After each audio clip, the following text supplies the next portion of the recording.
Para ter o bruxismo, a gente não necessariamente precisa ter dente, porque o bruxismo é um processo que acontece a nível do sistema nervoso central. É um estímulo cerebral que manda uma mensagem lá para a periferia, aqui para a região muscular, fazendo com que o músculo contraia.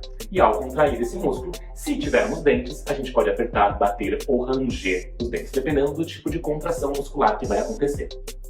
Mas, se a pessoa não tem nenhum dente em boca, ela pode ainda ter bruxismo. Por quê? A atividade vem de origem central, que faz o músculo contrair.